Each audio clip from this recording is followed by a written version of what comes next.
Thank you for listening to this PodcastOne Sportsnet production, available on Apple Podcasts and PodcastOne. The following program is a PodcastOne.com production. From Hollywood, California, by way of the Broken Skull Ranch, this is the Steve Austin Show. Give me a hell yeah. Hell yeah. Now, here's Steve Austin. All right, everybody, welcome to Steve Austin Show. I am coming to you from the mean streets of Los Angeles, California. I'm sitting here in my office at 316 Gimmick Street. Folks, today I got Dean Ambrose, WWE champ, coming right up. This is the interview from a live Stone Cold podcast on the WWE Network, and I'm playing it for you today. Man, I'll tell you what, today is Monday as I cut the open for this show, and I'm actually back a couple of days early from the vacation we took. You see, last Thursday we went down to Palm Desert, California. My wife looked at me and said, you know what, we never go anywhere, we never take a vacation. You don't want to go to Hawaii, and Hawaii's too far to go right now. We just take a short trip and get out of town for a couple of days. I said, sounds like a good plan to me. So my wife does a bunch of research, gets on the computer, and we end up at this real nice place in Palm Desert. It's called a villa, and it was, a different part of the hotel complex, so we didn't have a bunch of people around us. And the thing that was kind of attractive to going out there was the fact that it was going to be about 98 degrees, and because it's summer, there wasn't going to be any people there. My wife was talking to the person on the line there, and she said, oh, no, it's going to be completely dead out here. You guys will basically be the only ones here. So I thought, we weren't going to see anybody. Well, two things happened. A heat wave came in, and it got all the way up to 117 degrees. And then a church group, another group, and two other groups from all over the place came in, so the place was at about 90% capacity. There was people everywhere. And it's kind of a rib because in the villa, you got like a kitchenette, which means you don't have a stove, you got a microwave, and you got a barbecue grill. It's a gas grill. So it took all my food to maintain my diet. I was able to do, for the most part, with the things at hand. And then outside the little villa, they got like a miniature swimming pool, except it's not really a miniature swimming pool, it's a hot tub.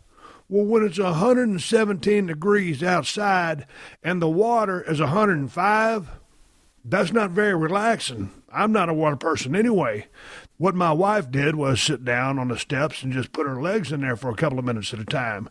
If I'd have had a carton of eggs, I could have stuck those eggs in that damn whirlpool, hot tub, whatever you call it, and boiled the damn things.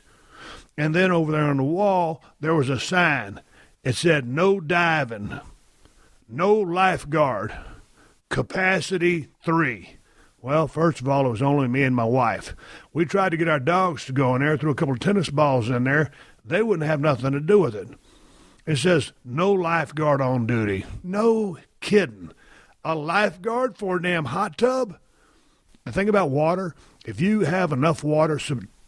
The thing about water is if you have enough water to submerge your nose and your mouth, you got a chance of drowning. But in this little bitty contraption, if you just stand there, you really got to be stupid to drown in one of these things. No lifeguard on duty. Yeah, for every villa, I was expecting to have a tower so I can have somebody watch me while I walk around there and drink a margarita. It was absolutely ridiculous. And then you never could turn the thing off just to get the water down to the regular temperature. My wife went down to the big pool where all the people were at. Me, I'm not really a water person, so I didn't go down to the big swimming pool and have a cocktail. I would go to the gym, get my workout in, and then kind of go back to the crib.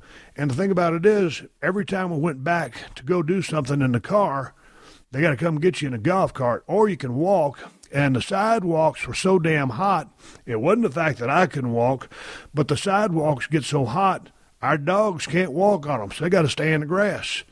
But there's inevitably so much concrete out there, it heats up the bottom of the dog's feet. You ever think about that when you got your pet on a hot sunny day and you're out somewhere? They're like kind of funny. That's because the damn pavement is burning their feet. So then by the time you tip the guy that takes care of you on the ride and you give the guy a couple of bucks for bringing your car around for you, it just turns into one big-ass cluster muck. So it turns out most of the time I spent in Palm Desert was either in the gym or in the room because I was going to go golfing. I ain't got a golf game, but due to my shoulder, I can't swing a club. I wouldn't just go get a couple of balls and go putting. And the biggest thing I wanted to do was just rent a golf cart and drive it around on the roads up and down the golf course. But due to the fact that I don't know what was going on, the course was closed down for the most time we were down there. So I'll tell you what, my wife said to me finally, she goes, you know what? Do you think we ought to head back to L.A. and just cut this thing short? I said, no, let's stay out here and just kind of chill out. And I started regretting saying that. And then I started saying to her next day, I said, you know what? You might be on to something. Why don't we haul ass out of here and get back to town and just kind of chill and do our thing on Sunday? So, man, I tell you what, Sunday morning rolls around. We eat breakfast, get some breakfast burritos delivered to the room. Got the guy on the super stretch golf cart, come put all of our gear on there. Me and my wife, all of our bags. I brought my portable cooler with all my chicken and stuff in it. Took us over to the front, and we had a dog bed with us. We got in the vehicle at about 8:30 a.m. and headed out of the resort and got on the highway back to Los Angeles. It's about 120, 130 miles out there. And I told my wife, I said, you know what? I'm not in a hurry.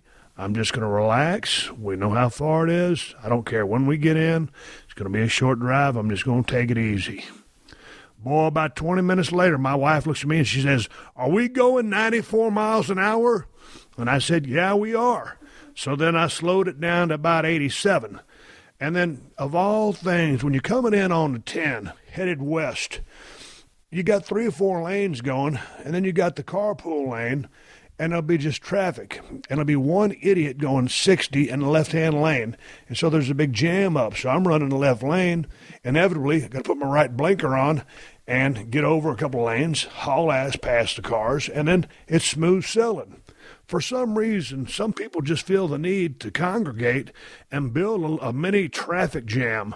When it's wide open, you can go as fast as you want. You know what the speed limit signs are. You might get pulled over if you're going too fast, but, I was looking for cops.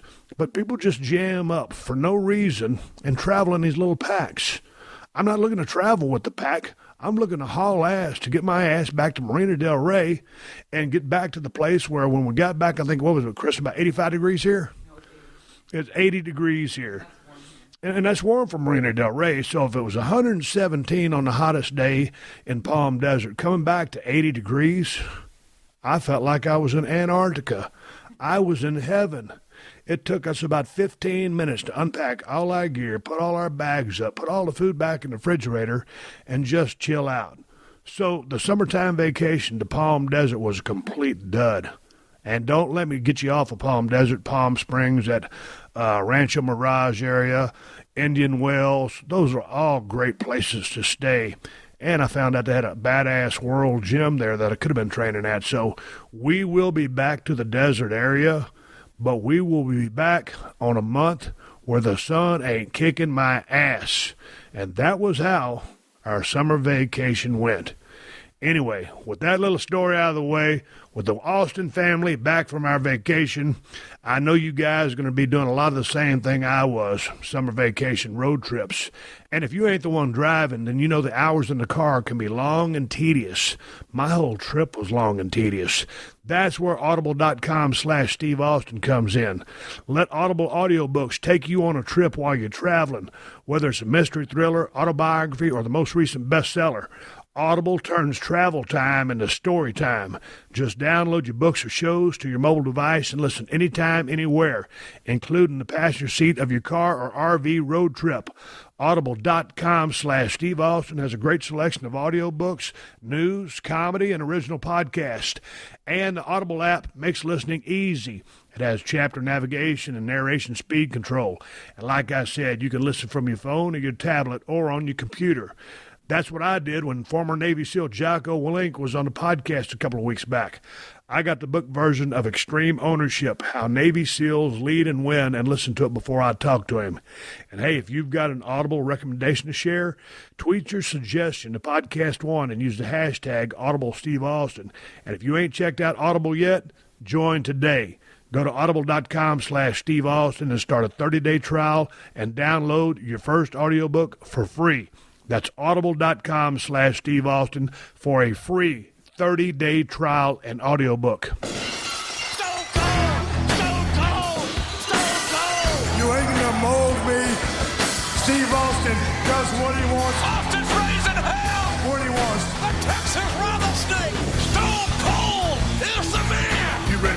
Steve Austin Show podcast, then give me a hell yeah.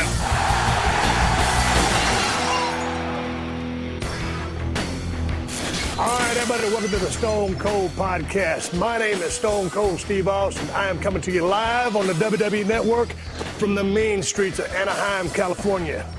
Joining me today, the Lunatic Fringe, WWE World Champion, Dean Ambrose. Dean, how are you? I'm good, man. I couldn't be doing any better. Rocking the tap-out gear. Before we came on live, we was talking pickup trucks and country music. I didn't expect that out of you. So why is that? I don't know. I was thinking maybe grunge era, thinking music influences. Yeah, I didn't think country. I like grunge music. I'm from that era. I'm from the 90s. You know, I like a little bit of everything music-wise, you know. I don't like a genre specifically. I think there's good music. There's good country music, bad country music. Good rock music, bad rock music. I really like, I like old country, like I was saying. You know, I like Waylon, Merle, you know, the old stuff. You know, keep it on Willie's Roadhouse, Channel 59 on XM, or Outlaw Country. You know, I like the old stuff. You know, you heard some of like the newer country they got now? Like, dude, there's a select few that I will. Dude, if you turn on a regular radio station I'm not mentioning any names. I know that's why I'm kind of stuck in my world. Good I kind of God. dig what I dig. I use the Pandora radio. I won't drop my name, but I want to take you back. You're talking about the old days of country music. Let's talk about your early days growing up, because. What was it like for a kid like you, Dean Ambrose, coming from the mean streets of Cincinnati, Ohio? What was life like in your formative years? I'm from, like I said, I'm from Cincinnati, the nasty natty, yo. Also the home of Brian Pillman, my old tag team partner. True. And Jerry Springer. But you didn't know that one. Yeah. So me, Pillman, Jerry Springer, that's what Cincinnati's giving you. And Carmen Electra, maybe. They have to check on that one. But tell me about growing up. Yeah, so my mom worked, we lived in an apartment, little apartment. My mom worked overnights, so like she'd be gone from like 10, 11 at night till like 7 in the morning, whatever. And my dad he lived out of the state, so me and my sister kind of would just kind of we kind of learned how to figure it out for ourselves. You know, my mom would come home and sleep all day, which I think I kind of gained kind of my wandering kind of spirit, maybe, because me and my sister just kind of figured out how to do stuff on our own, how to make macaroni and cheese or whatever on our own. We just kind of wandered the streets, you know, learned things, met people, did our thing, and just kind of, you know, me and my sister just kind of figured it out for ourselves, and we became very, very independent. And, you know, I really love that I was, I really love that kind of upbringing for myself. You know, it created me into the person that I am. You know, it just kind of. But what kind of relationship did you have with your father? Was he living out of state, working out of state? He worked out of state for his job. You know, my parents divorced when I was pretty young, but my dad works in a factory. My mom was able to just quit her job at a factory. When I'd been trying to get her to quit it for a little while, since I started having a little more of a run here, and that's probably the greatest accomplishment I've had in wrestling, just because I've been able to, you know, do pretty well for myself. My mom's worked in this factory for 13 years, 12 plus hours a day, like, you know, in a hot, sweaty factory or whatever. And I was able to just be like, Mom, would you just quit your job already? And I was able to pay her house off, and so she could quit her job. And it was probably the best accomplishment I can say that I've had in wrestling, you know. But would you say that you had a happy childhood? Yeah, I really would. You wouldn't expect that? No, I just read public housing, and was my research wrong? Was there no public housing? No, but I was happy because... No public housing? Yeah, I mean... You were happy? Yeah. Which one? I was happy. You know, I didn't know any different, you know? Like, I mean, I don't have any kind of, like, sob story that, you know, like a lot of people like to be like, oh, you know, I came from this terrible situation that happened, and like, yeah, but that's everybody. Everybody's got their own story, and then, you know. But you said that way of life led you to your wandering ways. Let's segue into school. What kind of student were you? When I was in like elementary school, like, you know, whatever, 3rd, 4th, 5th grade, when I was like a young kid, I was actually pretty good at school. Like, I get all straight A's. Like, school came very easy to me. Like, you know, I was very good reading very early, stuff like that. I mean, to me, it was easy, you know, read the book, take the test, you know what I mean? School actually usually came very easily to me. Once I got into, like, middle school, like, that area, once you start be able to, the point where you can start kind of having an independent thought in your brain and you start asking the question of like, okay, why do I have to learn this? Or like, do I really got to get on this bus and go to school? Because like, what's the point? Who's telling me I got to do this? Do I really have to go? Why are we learning this? Then I kind of started really like not caring about school as much. By the time I got to high school, I hated school. I could do good. Like, school was very easy to me. If I wanted to get straight A's, I'd pretty easily get straight A's. I'm not saying that because I'm a genius. So did you not care? Was there no work ethic there? What was the disconnect? I think it's not a work ethic thing because I had I definitely not a work ethic thing. I'm a guy I believe myself to be a very strong work ethic, and I'm very proud of that. I just kind of felt like, and this is partially being young and stupid, and I'm not saying I would do it the same way going back, because I ended up dropping out. I never finished school. At some point, I just left. At the time, though, I just was just like, why are we learning this? Why do I got to do this? This is like, I would look at the teachers and stuff and be like. So you were always questioning things. Yeah, like, why do I got to learn this so I can come and have your terrible job one day? Like, I don't want to do any of this. Like, I thought I was smarter than everybody here, Like, and so, I'm not saying that was, that was just me being immature and so forth. And by the time I was, 16, 17, I was already starting to explore the world of wrestling, which is all I really wanted to do in the first place. I mean, So, okay, before we get to wrestling, let's stay with education. Did you do any high school sports? Were you any kind of activities? Oh yeah, I did wrestling junior high, in high school. Did play a little football in high school. How long did you wrestle? Till from like 6th grade until I stopped going to school. I was actually pretty good. The problem with me and like in wrestling and in football, because I like both of them, was just that you had to stay eligible and you had to have good grades and go to class and all that. And, that helps. What position did you play in football? I was a nose tackle. Yeah. Had to be scrappy to play nose tackle. Yeah, I played both ways actually, because we were terrible. Like maybe never won a game. Like we won I don't even think we ever won a game. We had a tiny little group of people, so we had to play both ways. A lot of the better guys. So I'd never come off the field, which I really liked. I enjoyed. Okay, strong work ethic there. Let's go back to high school. You just decided, hey man, I question why we're doing all this. I'm just going to drop out. I don't see the value in it. What did you say to your mother or your father? Nothing. And I just at some point stopped going to school, kind of like that movie Office Space. Have you ever seen that? Like, I don't even know. I can't even tell you, like, the point at which When did they find out that you quit school? I mean, did they not care? They'd say, Dean, I mean, 'cause I would have got my ass whooped, but that's just the way we grew up in South Texas. You got to get your ass back in school, Steve. You're going to get a high school diploma. What'd they say? I mean, hey, Dean, just go out there and do whatever you can do. Good luck to you. Yeah, because I was just kind of on my... But how engaged was your father with you? I mean this is where you need him to help you out.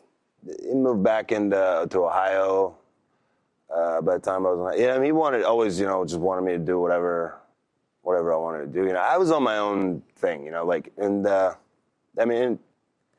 high school I was into some stuff I probably should have been into that kind of what kind also of stuff? made like probably stuff I can't talk about or shouldn't talk about that people shouldn't be doing.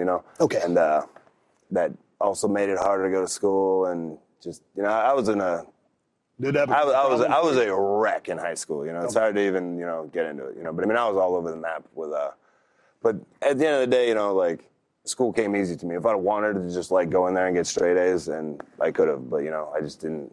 I was doing my own thing. But let's just say your childhood a little discombobulated as compared to the norm.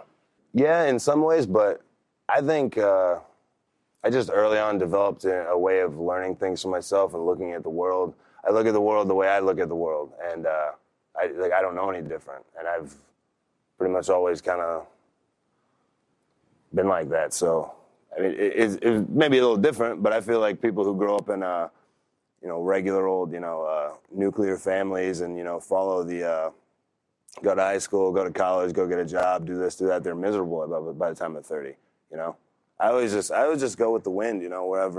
Wherever the wind blows, I feel like going, I just go there, I do that, you know what I mean? Well, you're in a good business for that because the wind, with our business in sports entertainment, that's where the wind takes you. And when it comes to this podcast right now, the wind is taking me straight to a big thank you for all the sponsors of this podcast and all you people for supporting the sponsors.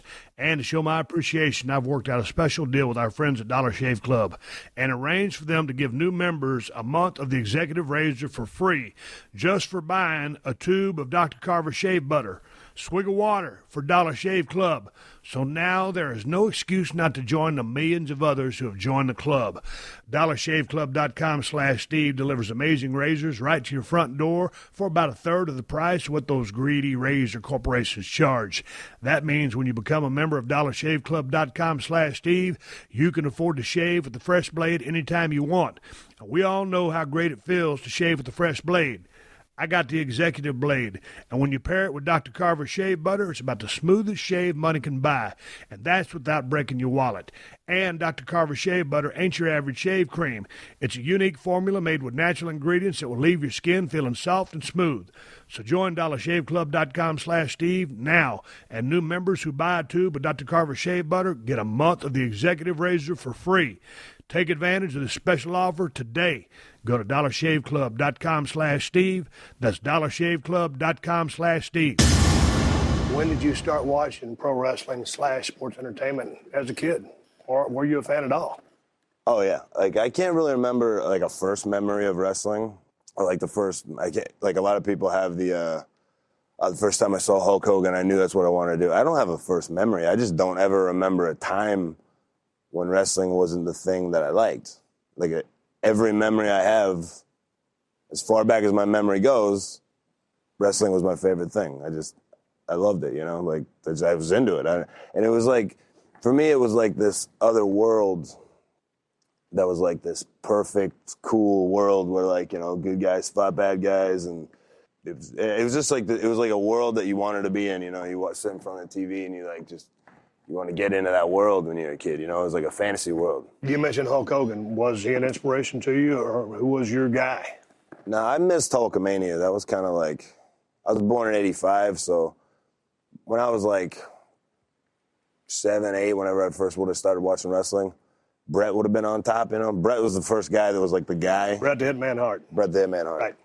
Yeah, I loved Bret when I was a little kid, you know? He was the man. I always liked Bret because he wasn't because he was the biggest or strongest. He was just like, he's a cagey son of a bitch, you know what I mean? And he would, like, he put over, like, how announcers put over how technical he was and the endurance that he had, and, like, that was always very impressive to me, like, you know, 60-minute matches and stuff like that, and, you know, tricky holds, and, you know, outsmarting Big Giant Bam Bam Bigelow, and the big bad guy slips on a banana peel. I love that stuff, you know, as a little kid. So how did you end up getting started in the business? Well, you watched enough of that, you said, hey, man, this is what I got to do? Yeah, I just had, like, a feeling. I just always had a feeling in the back of my mind, like, I don't know how to become a wrestler, or it wasn't like I was walking around telling everybody I was going to be a wrestler. I just had a feeling in the back of my mind, like an intuition, that I could do this, and I could be a pretty good pro wrestler if I had ever had the opportunity to be a pro wrestler. I had no idea to go about doing it, you know? And I started to kind of, without really having a plan, becoming more, as I got older, more and more just, like, obsessed with wrestling. Like, I mean, you watch when you're a little kid and you play with the toys or whatever, but as I got older, you know, I became obsessed with watching not just what was on TV, but, you know, scouring all the video stores for tapes. You know, I used to shoplift stacks of tapes from every video store. I apologize to all the I would apologize to Blockbuster Video, but, like, they're not around anymore, so you can't come after me. But I've just acquired as many just tapes, I had boxes of tapes, whatever came on the TV, I'd stick that 6-hour VHS tape in and just record everything and just sit there and watch it over and over and over. And then you get into, like, ordering stuff out of catalogs and getting, like, Japanese wrestling and stuff like that, and learning more about, like, NWA and WCW, and just learning about all this old stuff. And you read the magazines and read the books, and I started, like, compiling, like an encyclopedia in my brain, like a history of wrestling. Like, oh, okay, there's, like, territories, and there's, like, different champions. You got Dusty Rhodes over here, whatever. And I started watching ECW. Loved ECW. That hit me, like, the perfect time. Right when I was, like, 12, 13, and you turn on ECW, you're like, it just hits you in all the right spots, you know? Like, sometimes when I'm watching you, sometimes I see a little bit of Terry Funk. and he would have come through ECW maybe at a time when you were watching, because certainly he was an older school guy.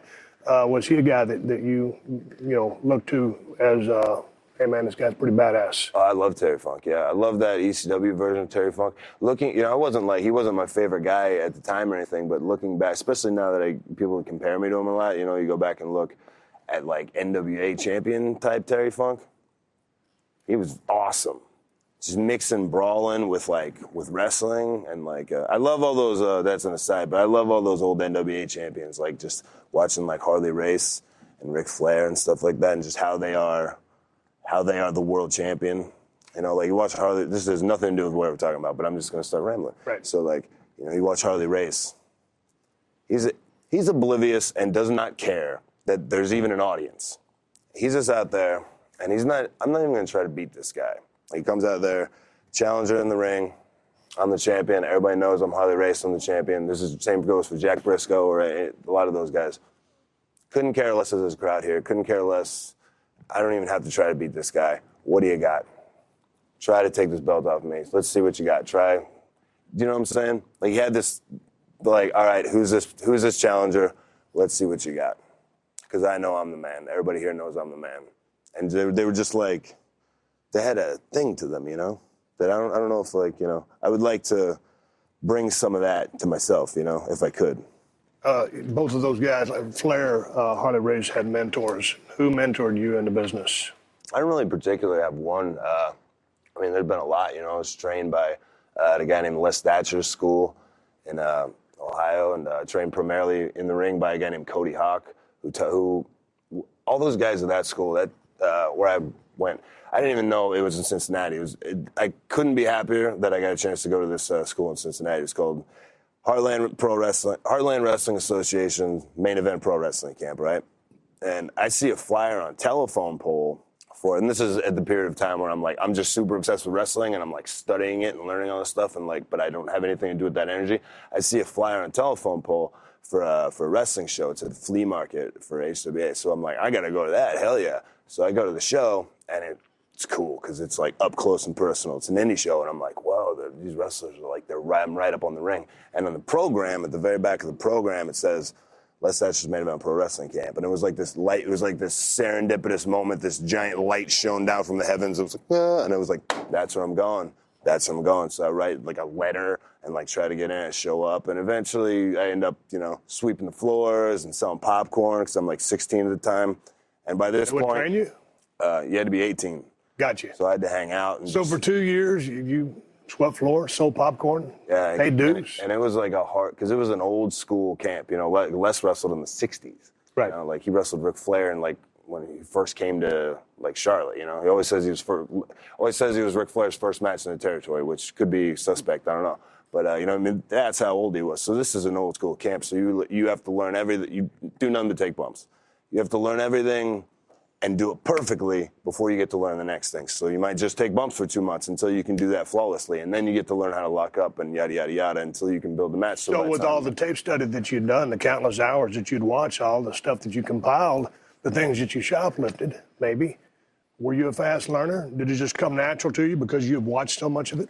Yeah, a lot of it did, to be honest. A lot of it didn't, but a lot of the physical stuff, some stuff came easy, some stuff came... but once I kind of started putting it all together after I'd been wrestling for a year or so, I started to feel I was getting pretty good pretty quickly. It kind of maybe being a little cocky, But it was 2 years of just getting my ass kicked and just training every day. I love that school. I would just live at that school. They gave me a key to the... But how was the school? Because, when I watch your style now, if you hadn't told me that you'd had amateur background, I would never think that you did, because that's not a part of how you worked. And I've gone back to watch your stuff from all the places that you've worked, and you've really worked a pro style, or what you put together on your own, but there's no amateur stuff in there.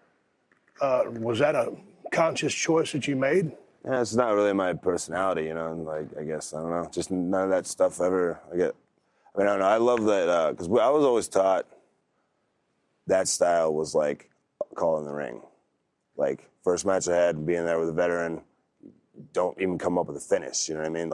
should be able to wrestle 60 minutes, call in the ring. And it's harder to do now because, the style's different and for television and so forth.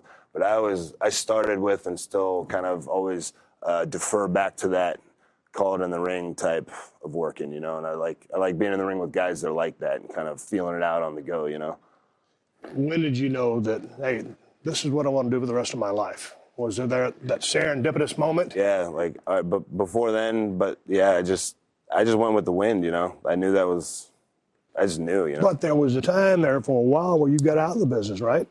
You just went back to a regular job. No. What are you reading? The internet? No, I'm watching. You talking about working at a health club, a fitness club. I've worked at a fitness club. You've kind of gotten away from the business. Oh, there have been times, there have been bad times, I mean, I've never not worked the weekend or, stopped wrestling or whatever, There have been times, because I spent a lot of time in the Indies where it'd be like, where you come really close to quitting, where you go like, screw this, and you throw your hands up, but you still go back. You still show up at the show that weekend. Why do you say screw this, let's just quit, just because it's the Indies? Is it the pay? Is it the long miles? What is it? Yeah, I mean, all that. You start wondering, at some point, everybody, you start, if you put in enough time and don't get rewards for it, you start wondering, when am I going to get a shot, when's something going to happen, you try to send feelers out here, you get nothing, you try to get a tryout here, get nothing. But actually, those kind of failures are actually kind of the thing that kind of really helped me kind of get myself to the next level just inside myself. Because at a certain point, after wrestling for a few years and just kind of scraping by on the Indies and being like, man, this is like it might have been a bad idea. I'm starting to get to the point where this may not work out as a success for me. Did you have a plan B? No. You bounced around from organization to organization, not bounced, but wrestled. And then you finally ended up in Puerto Rico. And I went there. I actually went there when I was 20. I went there pretty early on in my career. I had a great time there actually because that's where I really learned about being vicious. I was down there with Bushwhacker Luke, and I was pretty young and could do some fancy little moves and had some pretty hair. You know what I mean? But down there, they didn't care about any of that. You go down there and do a fancy move, they're like, cool, whatever. What else you got? You go out there and go.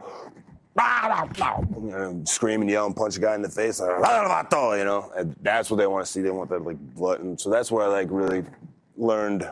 I took viciousness away from there, to go back to what I was saying earlier, those kind of failures and coming this close to being this wrestling thing is just getting old, not getting what I'm. Then that's when you start going I kind of made a decision with myself and went I love wrestling and everything. It may not ever work out. I may not make $1 million, but I'm going to put a hell of a body of work together because I'm really good at this. And I'm an awesome wrestler, I think. And I'm pretty good. And maybe 50 years after I'm dead, some people will go back and watch some stuff of mine and think it was really cool. Maybe I'll die broke and poor and never make anything of myself, and maybe I'll never get famous. But I'm just going to be the best me I can be. And once I started doing that and just kind of going what, screw trying hard, and I just started being me all the time and just doing whatever I wanted, working however I wanted, saying whatever I wanted. All of a sudden I started taking off, How long did it take you to gain that confidence? Or was it manufactured as a wall? Was it true confidence? Probably 5 years in, I just went it's probably 5 years plus a couple years of training, you know what I mean? And years of, just being a fan and studying this. Probably maybe 2008 or so, I think I finally just went you know what, this is how it's going to be from now on. And I'm just going to put together the best body of work I can put together. And if I never make it, I don't care. And if if it's something WWE wouldn't like, I don't care because I don't work there. Okay. And you just said it. WWE, was that the ultimate goal all from the start? Yeah, I think, yeah. And at some point you weren't shooting for WCW because they were still around, right? No, they're gone. Were they gone? So, okay. Yeah, so the dream was WWE. Yeah, I think that's everybody's, and I always knew in the back of my mind, I would watch Raw or something occasionally and be like, who are these guys? What was that? I could totally I could be right there. I could be wrestling John Cena right now. How the hell do I get there? I don't know. maybe there's no way, you know. So I was like, well, I'm just going to go and be just as good as any of these guys over here. You know, even though they got all the spotlight and attention, I'm just going to do my thing and, you know, whatever. And once I developed that attitude, I think that ultimately is the attitude that brought me here, you know. So then let's talk about how WWE got into contact with you. I also want to talk about your WrestleMania match with Brock Lesnar. And speaking of Brock Lesnar, I know all the fans listening right now are ultimate MMA fans. Y'all know the fighter's strengths and their weaknesses. You know how they've been performing. So put all that knowledge to the test and experience the excitement of fantasy MMA during this weekend's epic fight card at DraftKings.com. DraftKings is the destination for daily fantasy sports where you could win huge cash prizes every single time you play. Square off against your fellow MMA fans and play to win over $100,000 in prizes this weekend. It's easy. You just pick 5 fighters, stay under the salary cap, and rack up points based on how your team of fighters does in the octagon. If you score the highest point total, you win. At DraftKings.com, every significant strike, takedown, submission, and knockout brings you closer to a big payday. So get over to DraftKings.com now to choose your fighters. And you can cash in this Saturday night. Use my promo code Steve and play for free with your first deposit. That's promo code Steve to play for free for your shot at over $100,000 in prizes. That's DraftKings.com. Eligibility restrictions may apply. See website for details. The Steve Austin Show. The Steve Austin Show. How was it that WWE got into contact with you and said, hey, man, we think you're as great as you think you are. We want you. Come on down. Yeah, a guy named Joey Mercury got somebody to take a look at something. I don't really know who was involved in the conversation or how it came about. I mean, it wasn't like they were rolling out the red carpet for me or anything. I don't think anybody knew I was even coming in, and if they did, they probably didn't have any idea what they were getting. I got a phone call. I was living on my buddy's, in my buddy's extra room on the floor in Philadelphia at a time. Just kind of like, I was working for a lot of companies up in the East Coast, so I was living in Philly at the time. Just kind of, when I say living, I mean just like, you know, crashing on my buddy's floor. And I just got a call randomly one day it was a 203 number, and I answered it because I get, you know, calls from, you know, a bunch of indies and promoters or whatever, and it was like, hey, it was a guy named Ty Bailey who's not here anymore, and he was like, hey, this is Ty Bailey from WWE, how you feeling? I'm like, from where? I thought it was like a name promoter. He's like, hey, WWE. I'm like, oh, okay, sure. And I thought it was like one of my buddies going like, hey, man, Vince McMahon calling, you want a job? I was like, sure, man, cool. It's a rib. Yeah, and I'm like waiting for him to drop the act. I'm like, who is this really? I'm lucky I didn't screw it up because I didn't think it was real. I'm like, yeah, sure. Yeah, your secretary, get a hold of me. Yep. Gonna come in and pop the territory, be a big star. Yep, okay, sure. Yep, your secretary. Put the phone down. Like, hour later, I forgot about it. Like, an hour later, Joey Mercury calls me, who I know enough. I don't know how he got my number. I knew him enough that I knew his voice because I met him before and worked with him before. So he's like, hey, man, it's Joey Mercury. I'm like, yeah, what's up? And I knew that he was, like, in Florida, and I'm like, it's weird. And he's like, oh, did you get a call today? And I'm like, I did. He's like, cool, man, congratulations. Can't wait to have you down here. And I said, let me call you back, man. Well, yeah, okay. And then I'm processing this. I'm like, whoa, I'm going. And then they had like my info, and they had like, actually did have contact from a secretary. I was like, oh, whoa, this is all real. Like, Jesus Christ. Like, so I'm like, all right. Dude, does anything get your tachometer revved up? You just got a call from WWE, the place you want to go. Oh, I'm freaking out. The be-all, end-all. The way you talk about it is like, yeah, so, yeah. Yeah, well, what excites you? I like to have I like to bring a chill vibe. It's a very intense interview. You know what I mean? I can't just let you, eat me up with your intensity. We got to be chill sometimes. I didn't mean to hit you with the stone cold shit.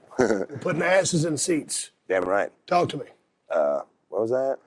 So yeah, I'm like, I was freaking out. Obviously, I'm like going, oh my God, I'm going to whoa. So I'm like, all right, I'm gonna go to developmental, and I went, all right. I'm sure they have no idea if they'd have knocked on the door that day and seen me and been like, or if they'd have really known the kind of guy they were getting at the time, the stuff that I was doing in the indies, and like they probably would have never. I mean, I got lucky, and I was like, I'm not letting this slip by, and I'm like, but I'm not going to go down there and be like, put on a suit and be like, hi guys, thank you for having me. Like I do everything I can to be a WWE superstar because that wouldn't be me. I was like, I'm gonna go down there and I'm gonna be me. And it might work, it might not, but I can only do it one way. I gotta just go down there and be me. And I got down there and just went down and did what I wanted to do. But that was a smart call because you got to be you. What was it like in FCW? What did you learn? Hell, you done been in the damn business, 7 years? Actually, I mean. What could they teach you? I'm looking at it probably through different lenses now, but like I actually had a great time there. I loved my time there just because Dusty Rhodes. You was there 2 years. Yeah, Dusty Rhodes was the booker and the booker for the TV, and that was one of my favorite things about it. I mean, obviously it was frustrating because you started getting a chip on your shoulder. But it's not like it is now with NXT and stuff. Back then, we felt like we were on an island. Like, we felt like we were like the bastard children of WWE. Like, you forget you even work for WWE sometimes because you get no contact with anybody. You're just kind of like, it just feels like you're working for this territory in Florida, you know? So there was a bit of that, but, getting a chance to work a television program written by Dusty Rhodes, who was like, if you're a wrestling fan, is like Elvis. So, like, I'd get such good time just sitting in the office with him and just listening to stories and talking about angles and so forth. And, like, it was just on, like, local television, on FCW television. But I had 2 programs down there, one with Seth Rollins and one with William Regal, that I'm, like, very proud of from, like, a creative standpoint as far as, like, a body of work, Like, I'd put those up with anything I've ever done, even though they were just in this little, and being able to, work with Dusty and stuff and all the producers down there. Like, I learned so much from Joey. What did you learn from Dusty? I learned so much from... because on a promo level, and looking back at some of your old stuff, you got down there and you had to kind of, learn what WWE was teaching as far as what they're doing in-ring. But just as far as promo goes, when did the light turn on for you? Because I think it was before you hooked up with WWE, you just were doing a promo one time and you found a zone or whatever it was, and this is just watching an older interview that you did in the past. You found a zone and you just morphed into that, and that's when you kind of formed an identity. I guess it would be the genesis of what is now the Lunatic Fringe. Yeah, I mean, that's what I was talking about earlier, when you find that spot where you just go like, all right, I don't give a damn. This is who I am, Like, as far as, like, learning from Dusty, it was funny because we do these, like, promo classes. And I always, and still kind of do it, like, I just thought they're so weird and so stupid. Like, it was very awkward to me. They're like, okay, everybody's sitting around and get up there and cut a promo. I'm like, about what? About who? It's not real. There's no, it was very odd to me, Like, I mean, I could do it, but, like, I really had a bad attitude about that whole thing. But, like, because I was like, I know how to talk, like, just, I always thought I'd hear about, like, scripted promos up here, like, scripted promos. But I always thought, and this is me being naive, I always thought it was just like a myth, like there's not really scripted promos up there, because in FCW, we do whatever we want, they just be like, you have a promo, I'd be like, cool, word, let's go. And, figure once I got up here, there's not actually going to be scripts, right? Like, that's maybe if somebody needed it, or maybe, but you don't really have to read the script. But no, the first time I got handed a script, it was like a... So where would you say your promos are now, based from back in the day when, you were wrestling as Jon Moxley? And all of a sudden you fell into that groove on that guy, and you were cutting some really edgy stuff that was badass. Compare the Lunatic Fringe Dean Ambrose with what you were doing, say, 6-7 years ago? Yeah, well, it's... You were out on a limb, brother. Yeah, right. I dug it. Yeah, the Fringe, I guess, right? I didn't come up with that, but so, like, when I first got here, they give you the script and you got to kind of read it, and you'd say you're reading word. I can talk forever. Like, if you just put a mic in front of me and just say, just talk, I can talk forever. But what is talking forever? I mean, I can riff and talk. Right. But if you put a script in front of my face, I can't memorize 3 lines. Gotcha. Okay. I'm like, I'll forget them all. You give me a paragraph, I'll never remember it. But if you just say, just talk, I can just talk, right? So it was a little jumpy for me, just trying to get into a groove when I'm trying to, like, memorize lines. Like, it always kind of killed it for me, you know what I mean? Like, I was kind of like, it started to be like, I'm like, I hate doing promos, because all that is just I got to memorize these lines. It's not fun anymore, But now I've gotten to the point where, like, I can kind of call my own shots more a little bit, and I can, now there'll be times where Vince will just be like, say whatever you want.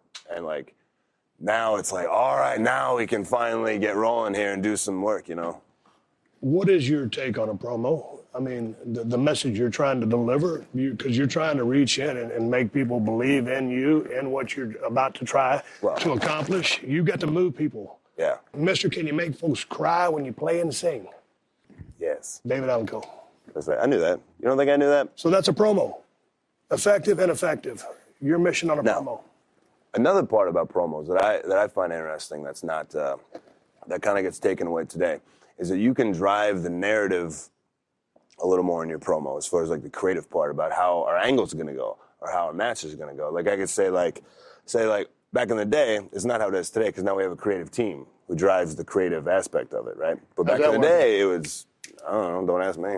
Not my problem. All right, so back in the day. Back in the day, it'd be like, me and you are going to wrestle at the fairgrounds, right? Steve Austin versus Dean Ambrose at the fairgrounds. That's all I know. Right? Camera, shoot. And I'll just think up something in my head. I'll go, you know what, Steve Austin?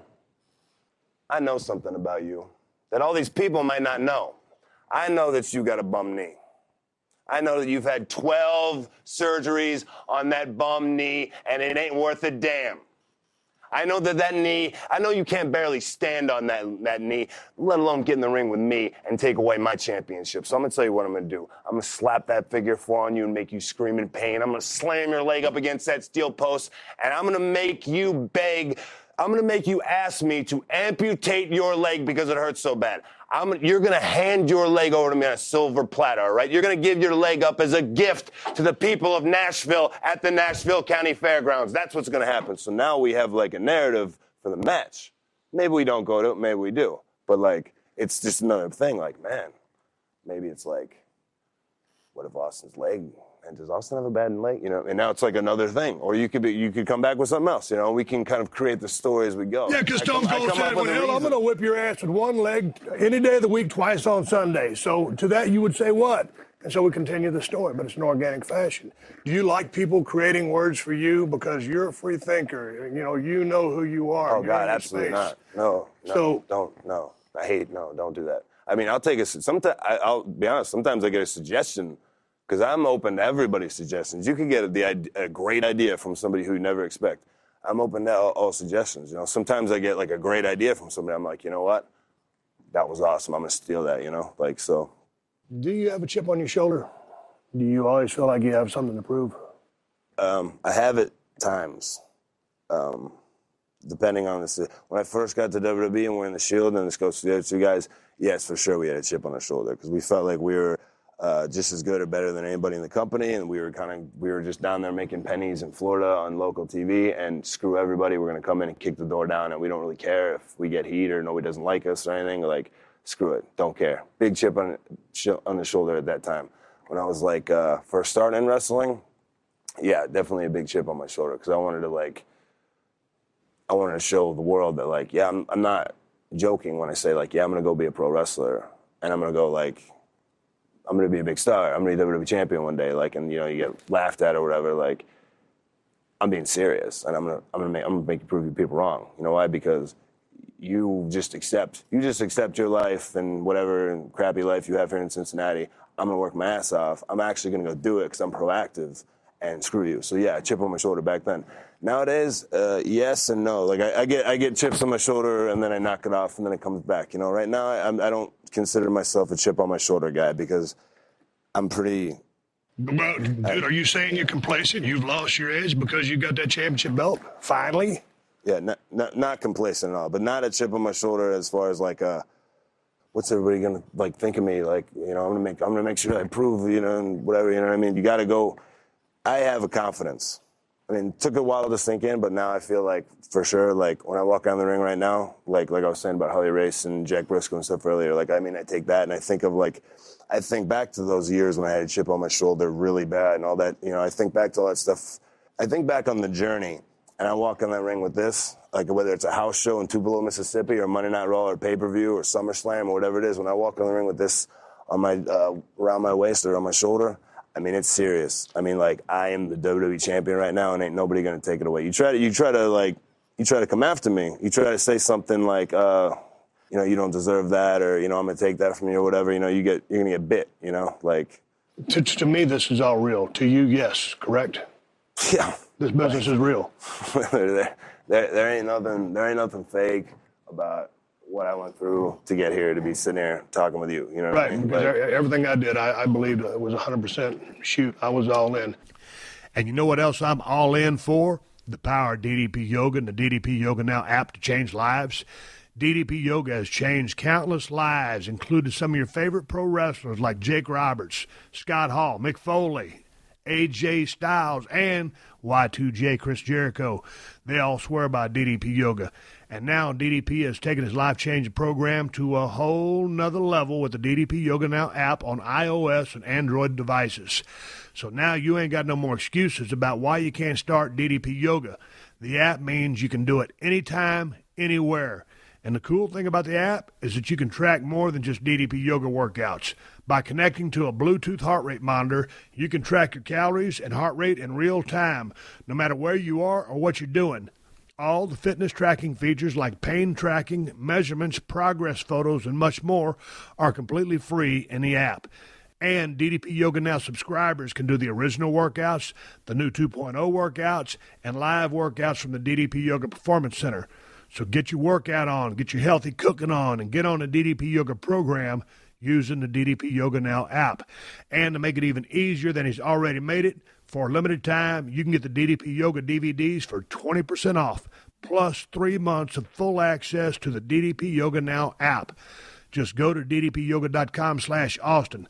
That's ddpyoga.com/Austin to take advantage of this deal. Commit now. Change your life now. Go to ddpyoga.com/Austin to get started. Some of you think it takes too long to drive to Buffalo Wild Wings, order lunch, eat, and get back to work in time.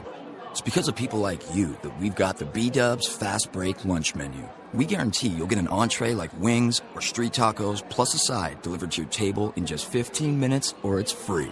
You used to wish we could serve lunch faster. Now you might wish we were slower, but we won't be. Buffalo Wild Wings. Wings, beer, sports.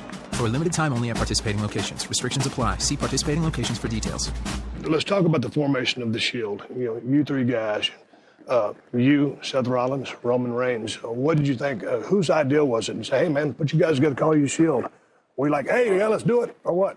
It all happened. It was never it was all organic. It was never something that was came up with in a meeting or whatever. Like we made it up as we went along. I think that's what made it so special. Were you guys friends to begin with?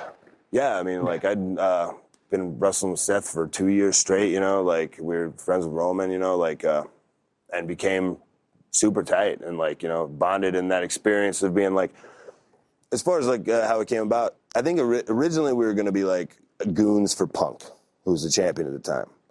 That never really came to pass. I don't really know how the backstage of the writing and it all came about, but it was just like, okay, you guys, here's some stuff to wear, look like security guards. We come out. Actually, the first day we came out, they had given us shields, like giant riot shields. How right? was that? I was into it at first. I went, yeah, look at this. And this nightstick, I was like, I'm going to beat the crap out of somebody with this. Hell yeah. And then in retrospect, if we'd have ran out with those, we would have looked so stupid. We would have looked like dorks, man. And one of us for sure would have tripped and fallen trying to get in the ring with that thing, and it for sure would have been me, and my career would have been over. So thank God we didn't have the shields.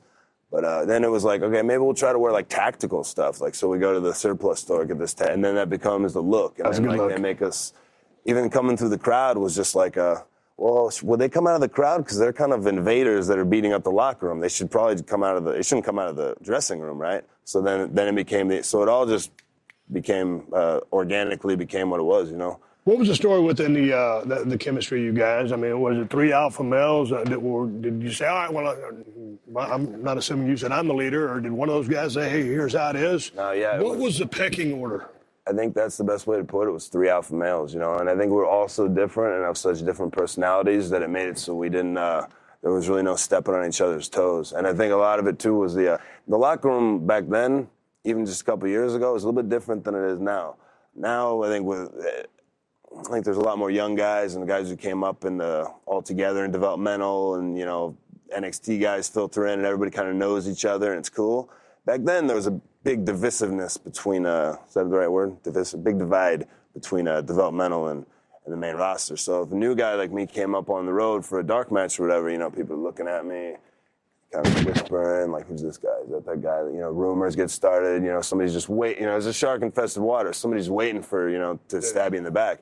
So, and we knew that, so we came up there with and people got it in our heads too that like, people aren't going to like you guys and they're not going to like this. But so we all collectively went, dude, Roman's like, I got a little baby girl at home.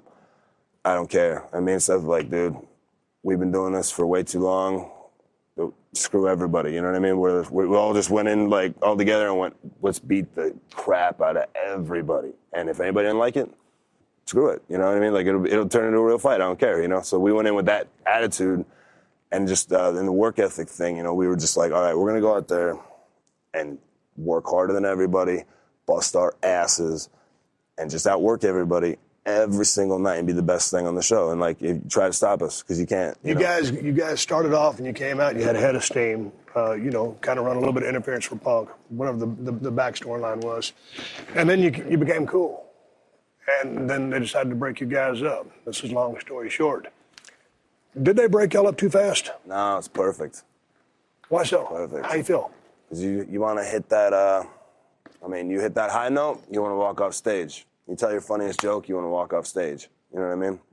You want to have the biggest pop of your match be the finish, right? So, we'd gotten as high as we possibly could. I think we beat Evolution was like our last night.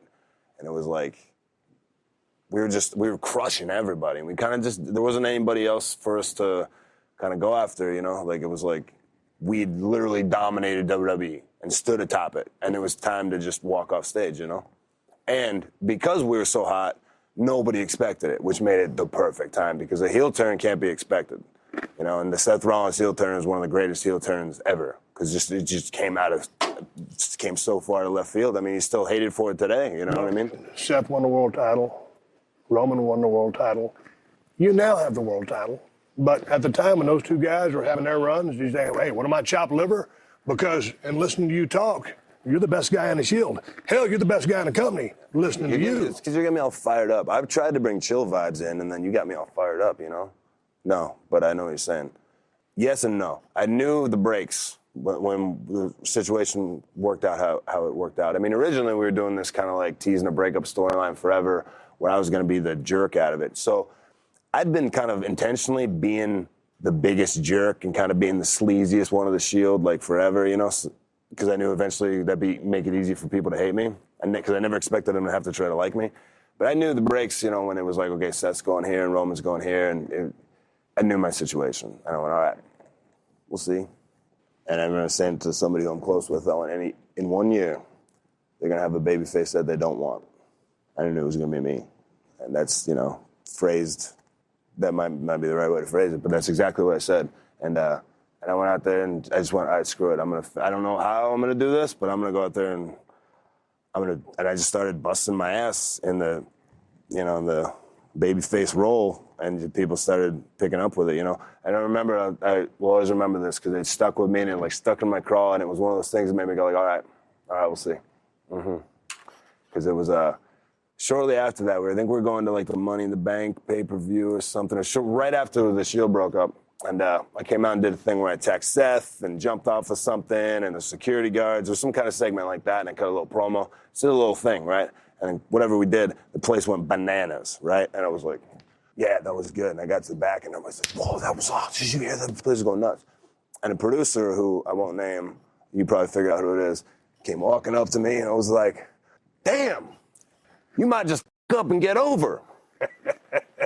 And I'm like...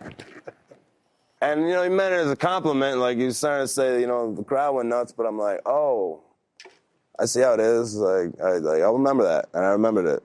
I remembered it for Did you feel a like long you time. weren't designed to get over? Did you feel like it was you against the world?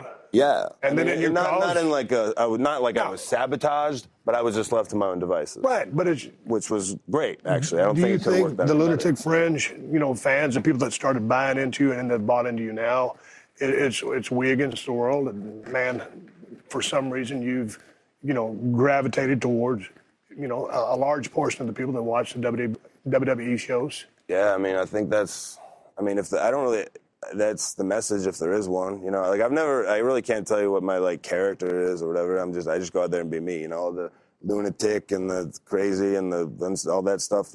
That's all the stuff they put on me, you know. Like I don't know what all that is. If I had a message though, I mean, us against the world is kind of a cool thing, because I mean, and this is the thing that is maybe the most rewarding thing. This kind of leads into of everything we do, of everything we get to do, that we're, you know, fortunate enough to have this job, is that you get to a certain level when you're like in a babyface role or hero role in WWE where you can inspire people and you can help people and you can inspire people to get through things in their lives. You can inspire people to do things with their lives that they might not have the courage to do. You can help people through tough times because they know that you've been through something similar. You know, they watch you every week and they see you struggle and they see you succeed and they go like, I can do that too. And that you get to be like such an inspiration to these people, and you get a chance to meet these people, you know, every week in whatever country, you know, you meet all these people who are crying and you help me get through this and whatever. And thank you so much. And you mean so much to me and yada, yada. And, you know, stuff and like getting to do like, you know, stuff like Make-A-Wish and stuff like that. But those people get a chance to live vicariously through your storylines. And dare I say, going back to you as a kid on the streets of Cincinnati or wherever you were at, Bret Hart did the same for you. Exactly. Yeah. And it's such a like an honor to be in that position, to be able to like, you know, meet those people and do the Make-A-Wishes and stuff. And you know, like I used to hear it like when I first got here, like, you know, we put smiles on people's faces. And like that sounds real corny and cheesy when you hear it, because I'm like, no, smiles on faces. No, I want violence. I want blood. Like, let's do some pile drivers, you know, because I'm a wrestling fan. But then you get to a position and you're given this responsibility, like a John Cena would have or whoever, and you go like, oh, like you meet these people and you go, that's what it is about. Like it ain't about all this or that. Like, it's about putting smiles on people's faces. It's the big picture. Yeah. Hey, man, speaking of big pictures, let's go back a little bit because WrestleMania 32 in Dallas, Texas was a hell of a picture. Over 100,000 people there. You walking down that ramp. I walked down the same ramp you did. It was badass to be in front of 100 grand. You go in there to face Brock Lesnar. What are you thinking out there? The dude's just a friggin' beast. Yeah. So how was that feeling for you? And certainly, if you ever were an underdog, you were an underdog in that match. Yeah, it's pretty cool, you know.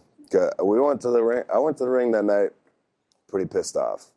And then kind of also, then I really started to enjoy, as I walked to the ring, because I had no idea what was going to happen. Went out there with not much of a plan, so to speak, you know, like to get into it too What were you much. pissed off about? I felt like I was pulling teeth to turn that match into something epic and so forth. You're an MMA fan just like I am. Was it a disconnect in styles? Artistically? I mean, in the ring? Yeah, artistically, Brock didn't want to do anything, to be perfectly honest. And because, you know, Brock's going to Brock. He's all about Brock. You know, I had a vision for that match to be the craziest thing imaginable, you know what I mean? And I was trying to pitch everything to everybody and had every idea, and just I put so much effort in, so much work in, and other people did too, and you know, and I was met with laziness, and but I just kept thinking at the end of the day, I was like, once we get in the ring, it's all gonna be okay. We'll figure it out once we get in the ring, and you know, I went out there and we whacked each other with weapons. I got suplexed a bunch of times, and you know, it's an invigorating feeling walking in the ring, knowing that like you're going out there with a man who can kill you with his bare hands in front of 100,000 people, and you have no idea what's going to happen. It's pretty cool, you know. So then, like, I live for moments like that. So it was a hell of a day, I'll tell you. Let me ask you, as I sit here and look at that belt, I held that belt a few times, a different version of it, but the world champion. What does the WWE Championship mean to you on a personal level? I think for me, it symbolizes that you know, nobody, if you believe in yourself, nobody can screw with you.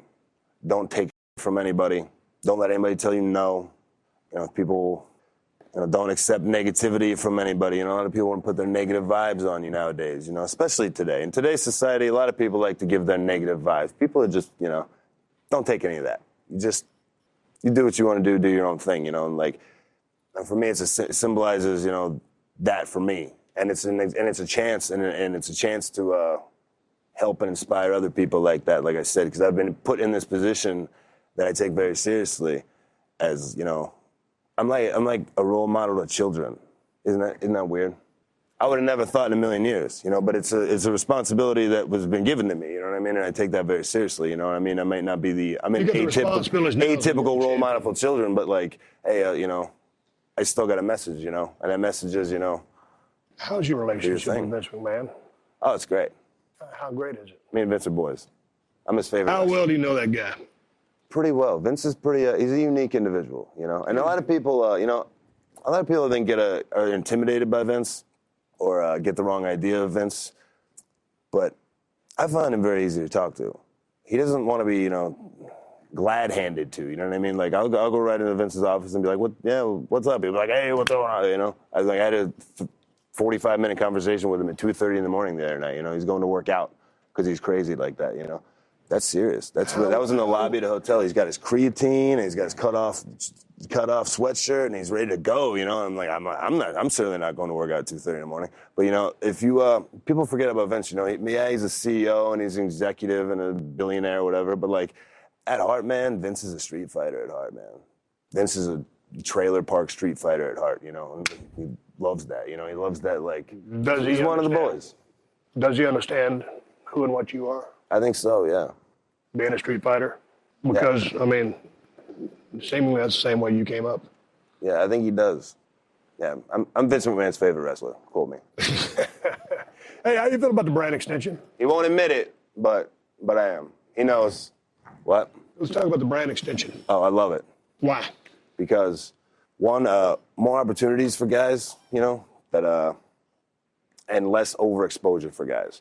You're talking about 5 hours of wrestling with the same storylines and stuff. You got to come up with twice the amount of content, because sometimes there can be too much build up to a match because you start running out of ideas to, you got to fill time, you got a 3-hour show, you got to fill time. So you start giving away a lot of stuff. I can't tell you how many 20-minute, 30-minute matches I've had with Bray Wyatt and Kevin Owens. After a while, it's just like, I feel like we've done this a lot of times on TV, but you got to fill time with however you can. So I think overexposure, helping of overexposure is one of the good reasons. The other reason is, one, everybody's going to get an extra day off at home, which I think is going to be great for everybody for just, health and purposes like that, and just recharging everybody's batteries.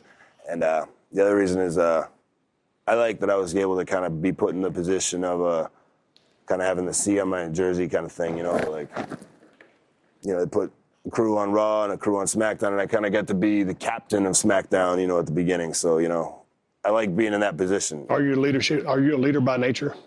Not in the way like a John Cena would be, or a guy like that who will bring everybody in and have a meeting and give guys advice and so forth like that, and not like, all right, everybody round up, I'm going to tell you some stuff, Not that that's bad. I'm not in that way. I prefer to be a leader by example. Kind of going back to that, like, we'll just go in and work harder than everybody else every night, and that's it. I'm more of a leader by example kind of guy. I'd rather everybody if anybody's gonna have to look at me as an example, I'd rather them look at me and go, I want to be like that guy because he works his ass off. More so than like, hey everybody, let me lead you. Like, I'm not like that, That's not my thing. Are you comfortable with where you're at right now? I'm comfortable in that, like, it feels good, but like now I feel like it's time to really get to work. Like, I like that I'm in a position now where I feel like I got a little bit of I can have a little bit of creative freedom on the mic, and I'm in a good position, like, as far as, like, kind of captain in the blue brand. And now we can really sit down and get to work, because there's just kind of a long time, a lot of work to get to this point.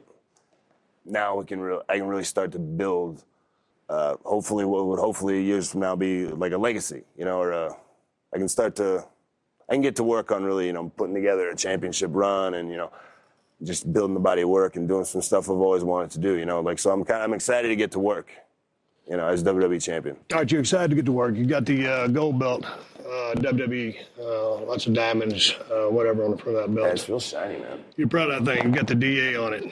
They shined it before, too. It has taken you a long time to get here, Dean. A long-ass time. You have paid your dues. And doing my research about you, I didn't know how many times you'd been around the block. All of a sudden, you end up on top of the WWE universe.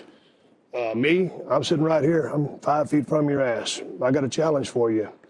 I've been watching you ever since you rolled in, and I'm proud of you. I'm happy for you. Nothing's ever been handed to you. You've earned everything you got.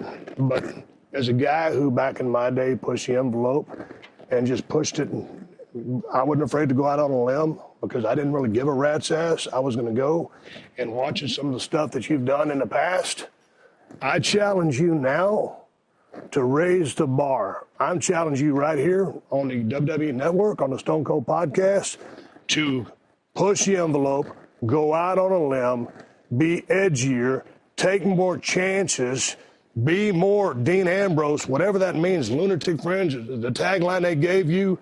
I'm challenging you to amp up and amplify everything you've got, because I think the WWE Universe deserves to see that. And you've shown a lot of that, but I would dare say you've rested on your laurels, you're a little bit comfortable, and you need to find the edge again. So this is no bullshit from me.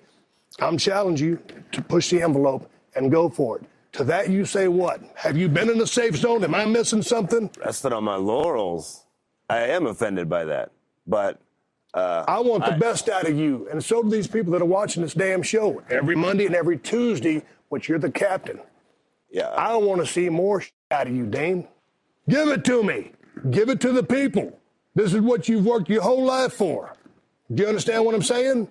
I like it. Is this a disconnect?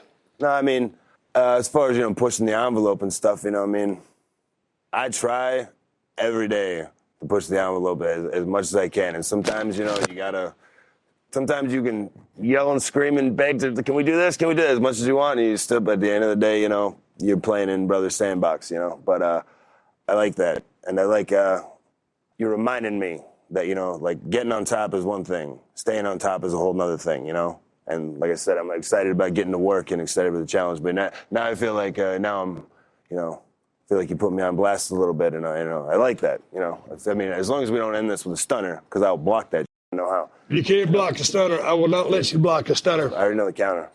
They give me, the counter? Yep. You can't do it. They give me the go-home cue. It's time to wrap up this podcast and ride off into the sunset. I'm sitting here in Anaheim, California. It's like the ending of right down the Rocky road III. from the mean streets of Los Angeles, California, where I make my home. I've been talking with the lunatic friends, Dean Ambrose. I wish you nothing but the best. You work your ass off. Continued success. Oh, thank you. Steve Austin here on the WWE Network. We hope we give you $9.99 worth, and we'll catch your ass down the road. We're signing off, and that's the bottom line, because Stone Cold said so.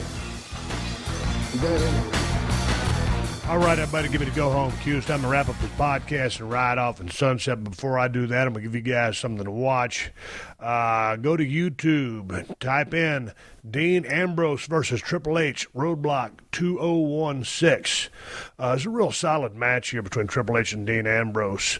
Right there towards the end of the match, Dean hits Triple H with the dirty deeds, and then the referee, after getting the 3 count, Triple H's shoulder blades on the mat, says something to the effect of Dean Ambrose's legs being out of the ring, underneath the rope, or on the rope.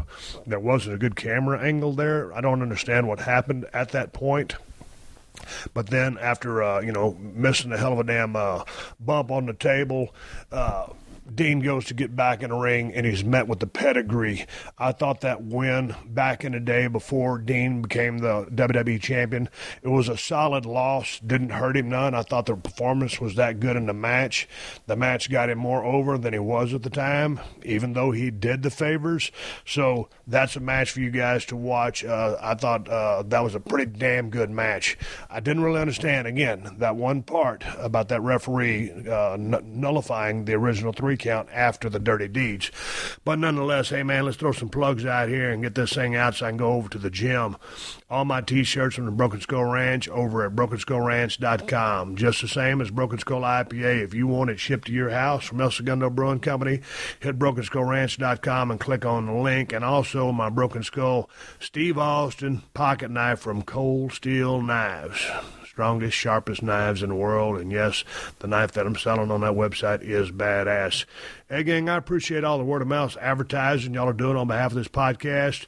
I don't have an advertising budget here, and I appreciate y'all supporting the sponsors of the Steve Austin Podcast because they're the ones that let me do this for you free twice a week. So a big thank you to Audible. Start a 30-day trial and download your first audiobook for free at audible.com/Steve Austin.